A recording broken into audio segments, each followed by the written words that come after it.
प्रश्न 151। गुटतंत्र के लौह नियम का प्रतिपादन किसने किया? तो उत्तर है रॉबर्ट मिचेल्स ने। रॉबर्ट मिचेल्स 20वीं सदी के प्रारंभ का जर्मन समाज वैज्ञानिक था। इसे राजनीतिक समाज विज्ञान का अग्रदूत माना जाता है। मोस्का, पैरेटो तथा मैक्स वेबर के साथ इसे विशिष्ट वर्गवाद का प्रवर्तक माना जाता है।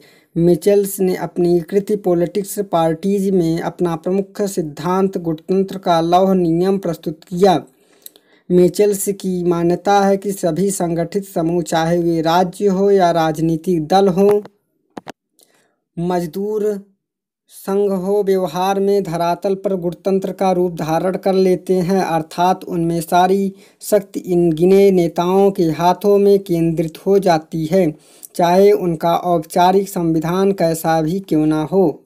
अन्य महत्वपूर्ण तथ्य।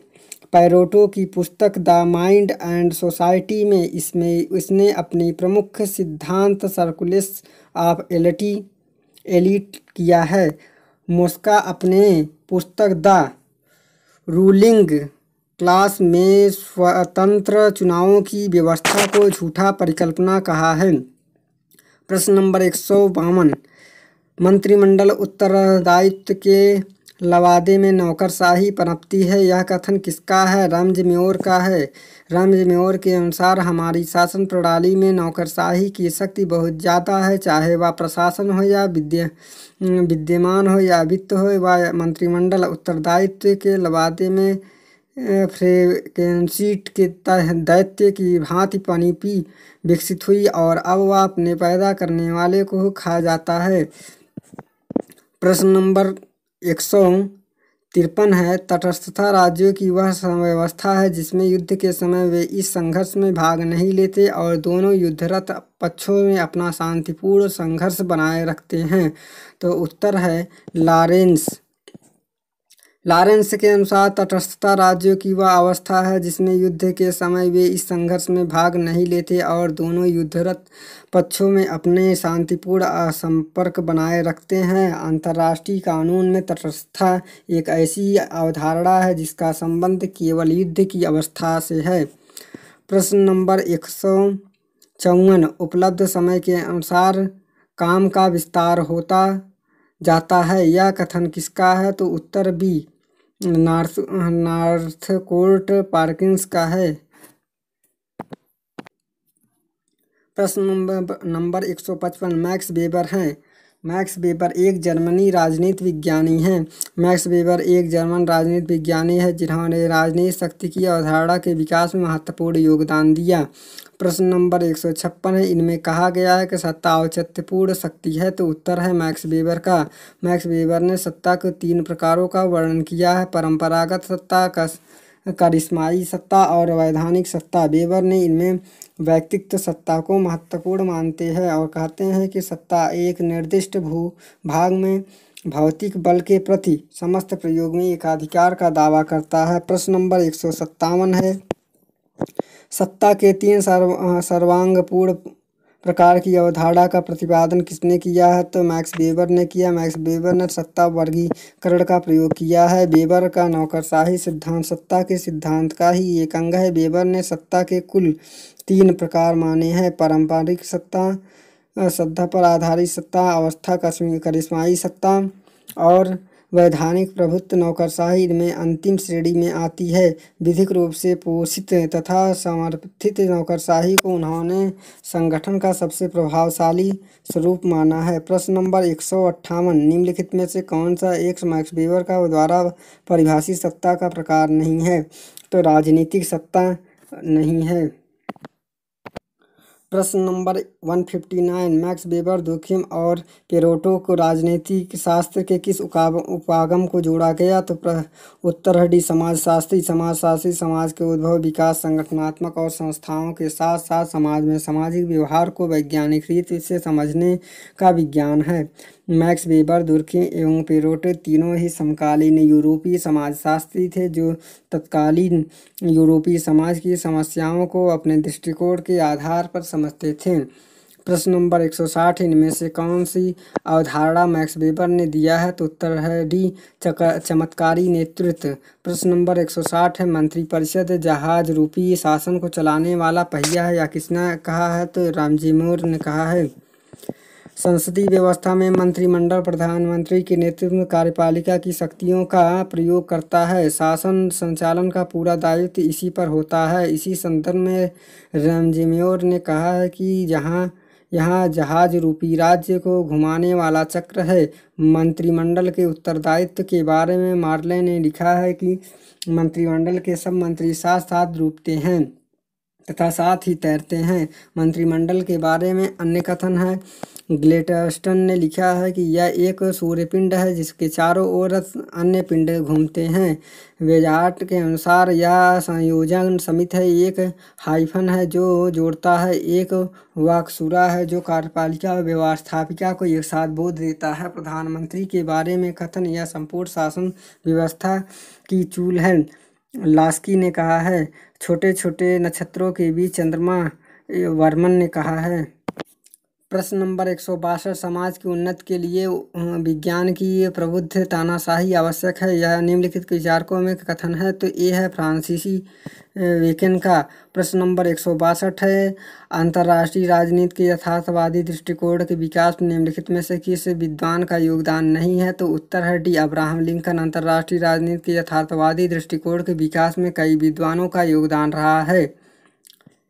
प्रश्न नंबर 164 अंतर्राष्ट्रीय राजनीति राष्ट्रों के बीच निरंतर होने वाले शक्ति संघर्ष के अतिरिक्त कुछ अन्य नहीं है, यह कथन किसका है? तो यह कथन मांगेथाऊ का है। अंतर्राष्ट्रीय राष्ट्र के बीच निरंतर होने वाले शक्ति संघर्ष के अतिरिक्त कुछ नहीं है। अंतर्राष्ट्रीय राजनीति का अंतिम लक्ष्य चाहे कुछ भी हो, शक्ति सदैव तत्कालिक उद्देश्य रखती है। मांगेथाऊ ने यथार्थवादी दृष्टिकोण का प्रमुख वक्तव्य माना है। प्रश्न नंबर 165 आर्थिक मानव की संकल्पना किसने प्रस्तुत की है? तो रॉबर्ट, इसका उत्तर है एडम स्मिथ। आर्थिक मानव की संकल्पना एडम स्मिथ द्वारा प्रस्तुत की गई। इसकी प्रसिद्ध पुस्तक inquiry into the nature and college of the wealth of nation में इनकी संकल्पना प्रस्तुत की गई। एडम स्मिथ के आधुनिक अर्थशास्त्री का निर्माता कहा जाता है। आधुनिक बाजारवाद को भी एडम स्मिथ के विचारों से मिली मान्यता के रूप में देखा जाता है। प्रश्न नंबर 166 प्रत्येक विचारक अपने युग का शिशु होता है, यह कथन किसका कहा है? तो डनिंग का है। प्रोफेसर डनिंग मैकियावेली के संबंध में यह कहा है कि यह प्रतिभा संपन्न फ्लोरेंसवासी वास्तविक अर्थों में अपने युग का शिशु था। साधारणतः प्रत्येक दार्शनिक एक एवं विद्वान अपने युग का शिशु होता है, क्योंकि उसके चिंतन पर समकालीन परिस्थितियां, घटनाओं एवं प्रचलित विचारधाराओं का प्रभाव पड़ता है। साथ ही वह अपने देश और काल के रंग रंगा होता है, परंतु फिर भी राजनीतिक विचारों में इतिहास में मैकियावेली को ही अपने युग का शिशु की संज्ञा दी जाती है। प्रश्न नंबर 167 निम्नलिखित में से कौन अंतर्राष्ट्रीय संबंधों में यथार्थवादी सिद्धांत का प्रतिपादक नहीं है? तो उत्तर है डी, वुडरो विल्सन। यथार्थवादी दृष्टिकोण के विकास में कई विद्वानों का योगदान रहा है, जिसमें जॉन कैनन और नेबूर, जॉर्ज श्वार्ज़ेनेगर और हांस जे और हर्ज प्रमुख है। इनके अनुसार अंतर्राष्ट्रीय राजनीति की मुख्य कुंजी राष्ट्रीय हित है, जिसके केवल शक्ति के परिप्रेक्ष्य में देखा जा सकता है, जबकि वुडरो विल्सन यथार्थवादी से संबंधित नहीं है। प्रश्न नंबर 168 उपयोगितावाद का संस्थापक किसे माना जाता है? तो उत्तर है बी, यानी बेंथम को। आधुनिक युग में डेविड ह्यूम ने मनोविज्ञान के क्षेत्र में उपयोगितावाद के मौलिक सिद्धांत का विकास किया है, परंतु इनमें व्यवस्था व विधिवत सिद्धांतों का विकास बेंथम ने दिया है। इसलिए इंग्लैंड के प्रसिद्ध विचारक बेंथम को उपयोगितावाद का पिता भी कहा जाता है। यह सुधारवाद आधारित एक वैज्ञानिक मनोवैज्ञानिक सुधारवादी विचारधारा है, जिसका मुख्य केंद्र इंग्लैंड था। 169 हम बेंथम को लेकर आज तक होने वाले ऐसी किसी वैधानिक सुधार को नहीं जानते जिस पर उनका प्रभाव न पड़ा हो। यह कथन किसका है? तो सी, हेनरी मैन का। प्रश्न नंबर 170 बेंथम के अनुसार सुख दुख प्राप्ति के कितने सूत्र हैं? तो उत्तर है 2। वेंथम के सुख और दुख प्राप्ति के 4 अलग अलग स्रोत बताए गए हैं। जहाँ सुख और दुख की सतह आवृत है, इन स्रोतों को भौतिक, राजनीतिक, धार्मिक एवं नैतिक वर्ग में बांटा जा सकता है। बावजूद इसके सुख एवं दुख दो ऐसे प्रमुख कारक हैं जो इन चारों में से संबंधित है, किसी भी नियम को प्रभावित करने का पूरा सामर्थ्य रखते हैं। प्रश्न नंबर 171, वेंथम के अनुसार सुख तथा दुख में अंतर है, तो उत्तर है बी, मात्रा का। वेंथम ने अपने उपयोगितावाद सिद्धांत में सुख और दुख का मानवीय क्रिया का आधार मानते हुए दोनों में मात्रात्मक अंतर माना है। कानून को सर्वस्वीकार्य और बाध्यकारी बनाने के लिए वेंथम को यह संकल्पना उचित लगी। प्रश्न नंबर 172, किसने दुख व सुख को सिद्धांत का प्रतिपादन किया है, तो उत्तर है सी, वेंथम। दुख व सुख के सिद्धांत मान्यता का आधारित जिस सिद्धांत का प्रतिपादन किया गया उसे उपयोगितावाद कहा जाता है। वेंथम ने इस सिद्धांत का प्रतिपादन कर मनुष्य के समस्त कार्यों को निर्धारित करने वाला मापदंड प्रस्तुत किया है। प्रश्न नंबर 173, निम्नलिखित में से कौन बहुलवादी के सिद्धांत का समर्थक नहीं है? उत्तर है बी, हाब्स। हाब्स बहुलवादी सिद्धांत का समर्थक नहीं, यह शक्ति का आदर्शवादी सिद्धांत का समर्थक है, जबकि मेंटलैंड और कोल बहुलवादी सिद्धांत के समर्थक हैं। बहुलवादी शक्ति के पृथक्करण का सिद्धांत है। हाब्स के लेवियाथन में प्रयुक्त कॉमनवेल्थ शब्द का अर्थ है, तो बी, समाज, राज्य या सरकार के लिए समूह का नाम। हाब्स ने अपनी कृत लेवियाथन कॉमनवेल्थ शब्द का प्रयोग किया गया है, जो समाज, राज्य तथा शासन तीनों का सामूहिक नाम है। हाब्स ने ज्यामितीय विधि से अपने चिंतन का प्रारंभ प्राकृतिक अवस्था से करता है, जो समाज, राज्य तथा शासन के विहीन काल्पनिक युग है। यह अवस्था हर तरह युद्ध, निरंतर भय तथा मृत्यु का खतरा है। इस अवस्था में बल और छल ही मनुष्य के सद्गुण है। इस प्रकार इस अवस्था में व्यक्ति का जीवन एकाकी, अक्षुब्ध, बर्बर तथा अल्पकालीन है। इस अवस्था में मुक्ति पाने के लिए व्यक्ति कॉमनवेल्थ, समाज, राज्य तथा शासन की स्थापना करने की अपनी शक्तियों को कॉमनवेल्थ को सौंप देता है। प्रश्न नंबर 175, के लेवियाथन का लेखक कौन है? तो उत्तर है ए, हाब्स। प्रश्न नंबर 176, निम्नलिखित में से किस राजनीतिक चिंतक ने कहा है कि तलवार के बिना संविधान केवल शब्द है और जिसमें वह शक्ति नहीं होती वे मनुष्य को सुरक्षित नहीं कर सकते? तो उत्तर है भी, हाब्स ने कहा है।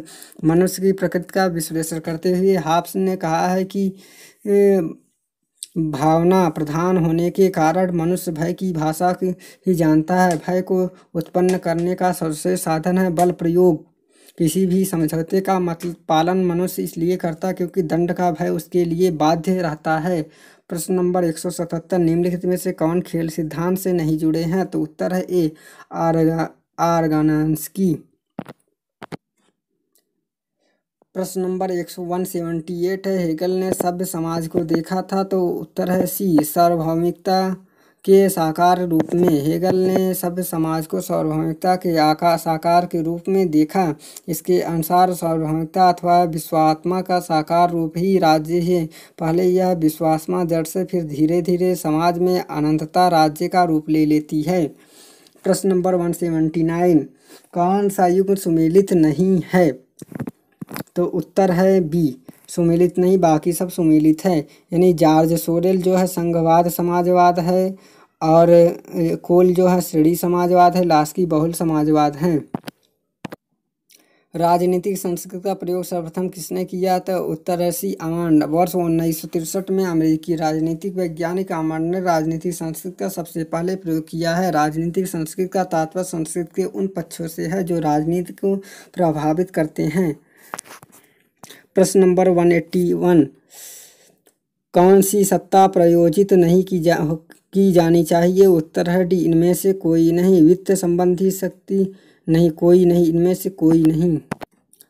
वह आदेश, नियम तथा उपनियम जो संसद के किसी विधि द्वारा प्रदत्त सत्ता के अंतर्गत कार्यपालिका अथवा प्रशासन के द्वारा जारी किए जाते हैं प्रत्योजित विधायन कहलाते हैं। तीव्र ग्रामीण आर्थिक, सामाजिक तथा राजनीतिक परिवर्तनों के कारण वर्तमान समय में प्रतिनिधित्व विधि निर्माण अपरिहार्य हो गया है। इसकी मात्रा में दिनों दिन वृद्धि होती रही है। वर्तमान समय में वित्त संबंधी सख्त नियम बनाने की सख्त तथा नीति निर्धारण करने की सख्त प्रत्योजित की जा रही है। लेकिन भारत में प्रतिनिधित्व विनियम के क्षेत्र में संसदीय नियंत्रण के लिए न्यायिक नियंत्रण व्यवस्था भी उभरती है। प्रश्न नंबर 182 प्रदत्त विधान किया जाता है तो इसी सही है, कार्यपालिका द्वारा। प्रश्न नंबर 183 मूल्य तटस्थता निम्न में से किसका विशेषता है तो उत्तर है डी, व्यवहारवादियों का। व्यवहारवादियों ने राजनीति के अध्ययन में परंपरागत उपागम की चुनौती देते हुए विचार रखा कि प्रचलित संस्थाओं में कानूनी औपचारिक पक्षों से ध्यान हटाकर उन व्यक्तियों या कार्यकर्ताओं के व्यवहार पर ध्यान देना चाहिए जो यथार्थ राजनीति के क्षेत्र में तरह तरह की भूमिका निभाते हैं। व्यवहारवाद मुख्यतः शुद्ध ज्ञान का सिद्धांत है जो मूल्यों से सरोकार नहीं रखता। यह मूल्य तटस्थता की विशेषता रखता है, यह यथार्थ स्थिति का समर्थक है। प्रश्न नंबर 184 है, राजनीतिक चेतना का अर्थ है तो राज्य के प्रति प्रेम। राजनीतिक चेतना का अर्थ राज्य के प्रति प्रेम है। नागरिक में राजनीतिक चेतना का विकास राज्य, लोकमत, न्याय, स्वतंत्रता, समानता, बंधुता, संप्रभुता, सरकार, समाज आदि से संबंधित मौलिक प्रश्नों का विचार विमर्श एवं चिंतन द्वारा होता है। उन्हें विभिन्न राजनीतिक विचारधाराओं तथा सिद्धांतों का ज्ञान हो जाता है, साथ ही वे यह समझने लगते हैं कि कौन से राजनीतिक आदर्श उसके अपने देश और समाज के लिए कल्याणकारी हैं। प्रश्न नंबर 185 निम्न में से कौन सा अंतर्राष्ट्रीय संबंध में राज्य के केंद्रीय महत्व पर सहमत नहीं है तो उत्तर है ए, बहुलवादी। बहुलवादी विचारक अंतर्राष्ट्रीय संबंध में राज्य के केंद्रीय महत्व पर सहमत नहीं है। बहुलवादी मानते हैं कि राज्य विभिन्न संघ समूहों में विभाजित है जो गैर राज्यकर्ता के रूप में अंतर्राष्ट्रीय संबंधों में महत्वपूर्ण भूमिका निभाते हैं, जबकि नव यथार्थवादी अथवा संरचनात्मक यथार्थवादियों के अनुसार संरचना के प्रभाव को राज्य के बाहर से समझने के रूप में लिया जाना चाहिए। ये लोग राज्य की पारंपरिक सैन्य शक्ति के बजाय राज्य की संयुक्त क्षमताओं के प्रदर्शनात्मक शक्ति को महत्व प्रदान करते हैं। प्रश्न नंबर 186 अंतर्राष्ट्रीय संबंधों में यथार्थवादी सिद्धांत 3 मान्यताओं पर आधारित है। उत्तर है बी, राष्ट्रीय हितों के लक्ष्यों को पूरा करने में राजनेता नैतिक सिद्धांतों को ध्यान में रखते हैं।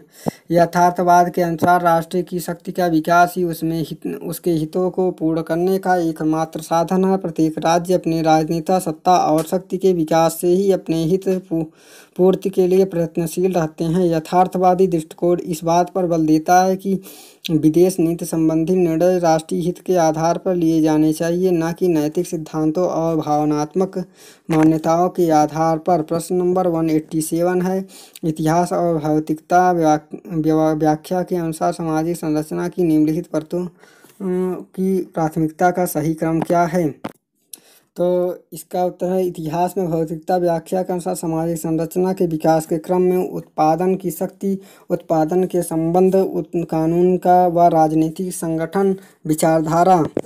प्रश्न नंबर 188 है, सामुदायिकवाद का एक प्रमुख धारा है तो उत्तर है बी डी, प्रत्ययवाद। समुदायवादिता प्रत्ययवाद की एक प्रमुख धारा है क्योंकि यह व्यक्ति के अस्तित्व को समाज की देन मानता है, इसलिए समाज के प्रति प्रतिबद्धता व्यक्ति के व्यक्तित्व का आवश्यक अंग है। जहां उदारवाद व्यक्ति की स्वतंत्रता, हितों और अधिकारों पर बल देता है, वहीं समुदायवाद उसके दायित्वों और कर्तव्यों तथा समाज में समान हित पर अपना ध्यान केंद्रित करता है। समुदायवाद के समकालीन विचारक सैंडल, वल्जर इसके आरंभिक चिंतन में जड़े ग्रीन हीगल के विचारधाराओं से मिलती है। प्रश्न नंबर 189 कौन सी विचारधारा समर्थन करती है कि तथ्य अनिवार्य तकनीक से पूर्व है तो उत्तर है ए, व्यवहारवाद। व्यवहारवाद वैज्ञानिक पद्धति पर बल देते हुए मूल्य निरपेक्ष उपागम का समर्थन करता है। व्यवहारवादी ऐसे किसी कथन को मान्यता नहीं देता जिसकी वैज्ञानिक स्तर पर पुष्टि नहीं की जा सकती। व्यवहारवाद सामाजिक स्थिरता पर बल देता है, अतः उसके अपना ध्यान तथ्यों विश्लेषण तथा सीमित रखा। व्यवहारवादी विचारधारा तथ्यों को अनिवार्य तकनीक से पूर्व मानती है। प्रश्न नंबर 190 बहुलवादी वकालत करते हैं तो बहुलवादी वकालत समुदायों की स्वायत्तता की राज्य तथा अन्य समुदायों के संबंध में बहुलवादी का यह विश्वास है कि समाज में कुछ समुदाय या तो राज्य से भी अधिक आवश्यक है, अन्यथा समाज से बहुलवादियों के अनुसार राज्य भी अन्य समुदायों के समान एक समुदाय है। जिस प्रकार राज्य के कानून एवं नियम होते हैं उसी प्रकार अन्य समुदायों के भी अपने नियम एवं कानून निर्मित होते हैं। बहुलवादी राज्य में ज़्यादा समाज में महत्व देते हैं। लास्की राज्यों को अनेक समितियों की भांति एक समिति मानते हैं पर उसे अन्य समितियों की तुलना में प्रथम मानते हैं। प्रश्न नंबर 191 अंतर्राष्ट्रीय राजनीति के वैज्ञानिक अध्ययन में उन्नति तब तक संभव नहीं है जब तक मार्गथाऊ का यथार्थवादी सिद्धांत प्रभावशाली है। तो यह कहा है किसने? वासरमैन ने कहा है। बेनो वासरमैन के अनुसार अंतर्राष्ट्रीय राजनीति में वैज्ञानिक अध्ययन की उन्नति तब तक संभव नहीं है जब तक मार्गथाऊ का यथार्थवादी सिद्धांत प्रभावशाली है। प्रश्न नंबर 192 जीवन स्वतंत्रता और सुखानुसरण तथ्य है तो उत्तर ए अमेरिकी स्वतंत्रता के घोषणा पत्र का। 4 जुलाई 1776 को अमेरिकी के कॉन्टिनेंटल कांग्रेस द्वारा अंगीकृत अमेरिकी स्वतंत्रता के घोषणा पत्र में सभी मनुष्यों को जन्म के समान घोषित करते हुए जीवन स्वतंत्रता और सुखानुसरण को उसके जन्म से प्राप्त आहरणीय अधिकार घोषित किया गया है। प्रश्न नंबर 193 एक व्यवस्थापिका जो मंत्रिपरिषद के समक्ष निर्बल है या एक मंत्रिपरिषद जो राष्ट्रपति के समक्ष निर्बल है किस देश की शासन व्यवस्था की विशेषता दर्शाता है? तो या फ्रांस की शासन व्यवस्था। उपयुक्त शासन व्यवस्था फ्रांस की शासन व्यवस्था की विशेषता क्योंकि फ्रांस में पंचम गणतंत्र के संविधान के शासन प्रणाली को अपनाया गया है, किंतु यह अर्ध संसदीय शासन प्रणाली है। इसमें मंत्रिमंडल संसद के सम्मुख पूर्ण उत्तरदायी नहीं है। प्रधानमंत्री का चुनाव राष्ट्रपति करता है जिसको साधारणता शक्तियों के साथ साथ अनेक असाधारण शक्तियां भी प्राप्त है। यह केवल नाम मात्र का राज्याध्यक्ष है। कई मामलों में यह अमेरिकी राष्ट्रपति के समान है। यदि संसद मंत्रिमंडल के विरुद्ध अविश्वास पास करता है तब भी मंत्रिमंडल चल सकता है क्योंकि उसका उत्तरदायित्व राष्ट्रपति के प्रति है। प्रश्न नंबर 194 जैरीमैंडरिंग की प्रथा किस देश से प्रचलित है? तो उत्तर है संयुक्त राज्य अमेरिका। जैरीमैंडरिंग संयुक्त राज्य अमेरिका का प्रतिनिधि सभा का गठन से संबंधित एक प्रथा। इस प्रथा का प्रयोग चुनाव में कूटनीति के माध्यम से सत्ता प्राप्त करने हेतु किया जाता है। प्रश्न नंबर 195 स्वतंत्रता समानता और विश्व बंधुता नारा है। यह है 1789 में फ्रांसीसी क्रांति की घोषणा पत्र का। वर्ष 1789 के फ्रांसीसी क्रांति के घोषणा पत्र में शीर्षक मानव और नागरिक के अधिकारों की घोषणा है और उसका नारा स्वतंत्रता समानता और बंधुता है। 196 किस देश की न्यायपालिका स्वतंत्र नहीं है? तो उत्तर सी है रूस की। साम्यवादी दल उसकी विचारधाराओं के साथ संबंध रखने के कारण सोवियत संघ रूस ने न्यायाधीशों की विचारधारा स्वतंत्र नहीं की, अतः रूस की न्यायपालिका स्वतंत्र नहीं माना जा सकता। प्रश्न नंबर 197 स्वतंत्र नियामकी आयोग का आविर्भाव हुआ तो अमेरिका में। स्वतंत्र नियामकी आयोग का आविर्भाव संयुक्त राज्य अमेरिका में हुआ। उन्हें सरकार की शीर्ष विहीन चौथा शाखा भी कहा जाता है। प्रश्न 198 है निम्न में से किस देश को स्वतंत्र नियामकी आयोग की जन्मस्थली माना जाता है? तो संयुक्त राज्य अमेरिका को। संयुक्त राज्य अमेरिका शासन की शीर्ष विहीन शाखा और कांग्रेस की भुजाएं किसे कहते हैं? तो स्वतंत्र नियामकी आयोग को। अब है इसमें स्वतंत्र नियामकी आयोग को अमेरिका में शासन की शीर्ष विहीन शाखा और कांग्रेस की भुजाएं कहा जाता है। यह एक विलक्षण प्रकार की अमेरिकी प्रशासनिक इकाई है। इनका जन्म अमेरिका के विशेष संवैधानिक रचना से हुआ। इसको प्रायः शीर्ष विहीन कहा जाता है क्योंकि इसमें ऊपर राष्ट्रपति अथवा अन्य किसी कार्यकारी सत्ता का नियंत्रण नहीं होता है। इसके कार्य की प्रकृति प्रशासनिक अर्धविधायी तथा अर्ध न्यायिक होता है। इसके सदस्यों की नियुक्ति राष्ट्रपति सीनेट के सलाह के 5 से 14 वर्ष के लिए करते हैं। 1887 में अमेरिका का पहला अंतर्राज्यीय राज्य वाणिज्य आयोग की स्थापना की गई? यह अमेरिका का प्रथम स्वतंत्र नियामक आयोग था। प्रश्न नंबर 200 है, संयुक्त राज्य अमेरिका में सीनेट के लिए प्रत्येक राज्य से कितने प्रतिनिधि चुने जाते हैं? तो उत्तर है डी 2। संयुक्त राज्य अमेरिका में सीनेट के लिए जनसंख्या के क्षेत्रीय स्तर पर ध्यान दिए बिना प्रत्येक राज्य को 2 प्रतिनिधि चुने जाते हैं। सीनेट अमेरिका के कांग्रेस संसद का द्वितीय तथा उच्च सदन है, जिसकी पहली बैठक वर्ष 1789 में हुई।